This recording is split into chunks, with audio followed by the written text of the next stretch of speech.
8 రోజులు 13 జిల్లాలు 100 గంటలు హైలైట్స్. ఎన్నికల దగ్గర పడుతున్న సమయంలో తన సైన్యాన్ని మరం చేసే ప్రక్రియలో భాగంగా జనసేన అధినేత పవన్ కళ్యాణ్ తొలి అడుగుని పూర్తి చేశారు. కార్యకర్తల నుంచి నాయకుల వరకు స్థాయిల వారీగా ప్రతి జన సైనికుడి స్వయంగా దిశానిర్దేశం గమనించారు. పార్టీలో కోఆర్డినేటర్లు, నియోజకవర్గ స్థాయి నాయకులు, యాక్టివ్ కార్యకర్తలు ఇలా 3 విభాగాలుగా విడగొట్టి రోజుకు 2 జిల్లాల చొప్పున సమావేశాలు నిర్వహించారు. ఒక్కో జిల్లాకి 4 గంటల పాటు సుదీర్ఘ సమయం కేటాయించారు. అన్ని వర్గాలతో విడివిడిగా విస్తృతంగా చర్చించారు. తన ఆలోచనల్ని పంచుకున్నారు. ముఖ్యంగా తన లక్ష్యాలని వారికి వివరించారు. 2019లో గెలుపు ఓటమి అనే అంశాన్ని పక్కన పెట్టి సుదీర్ఘ రాజకీయ ప్రస్థానానికి సిద్ధం కావాలంటూ తన ఉద్దేశాన్ని చాటి చెప్పారు. ఓటమి ఎదురైతే మరింత బలంగా నిలబడవలసిన ఆవశ్యకతను వివరించారు. బలమైన ప్రత్యర్థుల్ని ఎదుర్కోవలసి ఉన్న నేపథ్యంలో ప్రతి కార్యకర్తలో పోరాట స్ఫూర్తిని ఊరిపోశారు.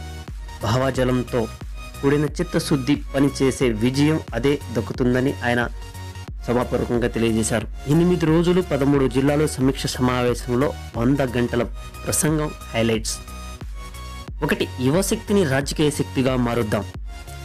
జనవరి 3వ తేదీన జనసేన పార్టీ సమీక్ష సమావేశాలు ప్రారంభమయ్యాయి.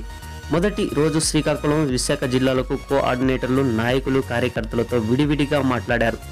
రోజు మొత్తం 8 గంటల పాటు ప్రసంగం సాగింది. యువశక్తిని రాజకీయ శక్తిగా మార్చవలసిన ఆవశ్యకతను ఆయన చాటి చెప్పారు. 2019 ఎన్నికలకు రోడ్ మ్యాప్, పార్టీ నియామకాలకు రూపకల్పన చేయనున్నట్లు తెలిపారు. వెనుకబడిన కులాలకు జనసేన అండగా ఉంటుందని స్పష్టం చేసి చెప్పారు. వ్యక్తిగత అజెండాలకు వదిలి పార్టీ అజెండాలతో ముందుకు వెళ్దామంటూ పిలుపునిచ్చారు. 2. నెల్లూరు తూర్పుగోదావరి జిల్లా సమీక్ష. నిస్వార్థంగా పనిచేసే పదవులు అవే వస్తాయని 2 రోజులు నెల్లూరు తూర్పుగోదావరి జిల్లా నాయకులు, కార్యకర్తలతో జనసేన సమీక్ష సమావేశాలు సూచించారు. రాజకీయాల్లోకి రాగానే అంతా ఎమ్మెల్యేలు, ఎంపీలు అయిపోదామంటే ఎలా అంటూ ప్రశ్నించిన జనసేన అధినేత పొలిటికల్ ప్రెస్లో రాణించాలంటే ఓపిక, ఓర్పు అవసరమని స్పష్టం చేసి మరీ చెప్పారు. కులాల మీద ఆధారపడి రాజకీయాలని నడపలేమని తెలిపారు. 1-2 కులాల అండతో విజయం సాధించలేదని విషయం గుర్తు చేసి కార్యకర్తలకు సూచించారు. కులాల మధ్య ఐక్యత ఆవశ్యకతను వివరించారు. పండగ తర్వాత స్వల్పకాల జిల్లా కమిటీలు వేయనున్నట్లు స్పష్టం చేసి చెప్పారు. 3.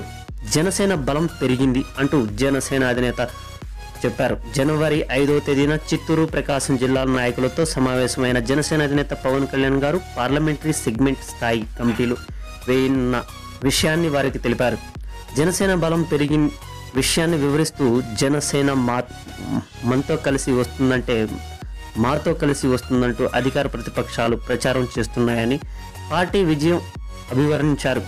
రాజకీయాలకి డబ్బు అవసరం లేదని కనుగొనాన్ని వివరిస్తూ కార్యకర్తలకు వివరించారు.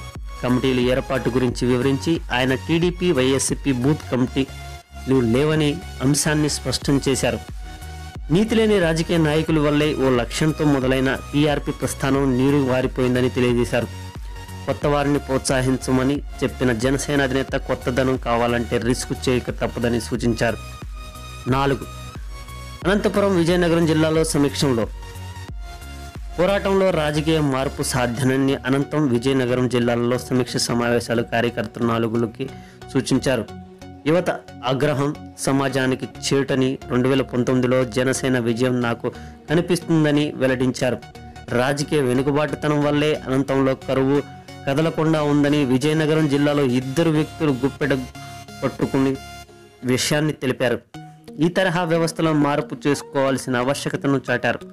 జనవరి 8వ తేదీన కర్నూలు జిల్లా స్థాయి సమీక్ష సమావేశాల్లో దిశానిర్దేశం చేశారు. సిద్ధాంత బలం లేని పార్టీలు మనుగడ ఉండదని, జనసేన పార్టీ మాత్రం సైద్ధాంతిక బలంతో ముందడుగు వేస్తుందని వెల్లడించారు. రాజకీయాల్లో ఓ స్థాయికి రావాలంటే కనీసం దశాబ్ద కాలం పడుతుందని, లాంగ్ టర్మ్ విజన్తో రాజకీయాల్లో రాణింపు సాధ్యమని నిర్దేశించారు. పండగలోపు స్వల్పకాల కమిటీలు ప్రకటిస్తామని స్పష్టం చేసి చెప్పారు. 5. కడప, గుంటూరు జిల్లా సమీక్ష సమావేశాలు. రాజు నీతి తప్పితే నేల సారం తప్పుతుందన్న సామెత పార్టీ శ్రేణులకు కడప గుంటూరు జిల్లా సమీక్ష సమావేశంలో వివరించారు. ముఖ్యమంత్రి కావాలంటే 3 తరాలు బాగుండాలన్న ఆకాంక్ష ఉండాలి తప్ప 30 ఏళ్లు సీఎంగా ఉండాలన్న కోరిక చాలదని ప్రతిపక్ష నేతలు ఎద్దేవా చేశారు. జన సైనికులంతా నాయకులుగా మారవలసిన సమయం ఆసన్నమైనదని జన సైనికులకు జనసేన అధినేత పవన్ కళ్యాణ్ పిలుపునిచ్చారు. అర్హులైన అందరికీ పార్టీ కార్యవర్గంలో చోటు కల్పిస్తామని స్పష్టం చేసి చెప్పారు. కమిటీలో అన్ని వర్గాలకి ప్రాధాన్యత ఉంటుందని తెలిపారు. 6 చివరగా పశ్చిమ గోదావరి కృష్ణా జిల్లా సమీక్షంలో జనవరి 3వ తేదీన మొదలైన జిల్లా స్థాయి సమీక్ష సమావేశంలో 11వ తేదీతో ముగిశాయి.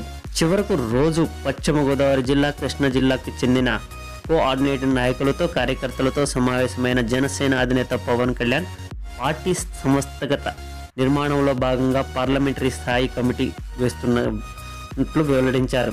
నాయకులు కార్యకర్తలలో చిత్తశుద్ధి గ్రహించేందుకు నిర్మాణానికి సమయం తీసుకున్నట్లు తెలిపారు.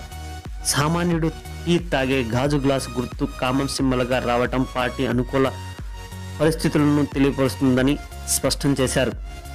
ఓవరాల్ సమీక్షంలో సుమారు 100 గంటలు పైగా ప్రసంగించిన జనసేనని 2019 సమరసింహాలు పూరించారు. కార్యకర్తల్లో నూతనోత్సాహాన్ని మనోధైర్యాన్ని నింపగలిగారు. అంతా కలిసి కట్టుగా పనిచేసేందుకు అనుకూలమైన వాతావరణాన్ని ఏర్పరచగలిగారు. సమీక్ష సమావేశంలో సారాన్ని వడపోసి కమిటీలను ఏర్పాటు రంగం సిద్ధం చేస్తున్నట్లు తెలియజేశారు. జనసేన లేటెస్ట్ అప్డేట్స్ కోసం మన ఛానల్ లైక్ చేయండి, షేర్ చేయండి, సబ్స్క్రైబ్ చేయండి. Thank you for watching.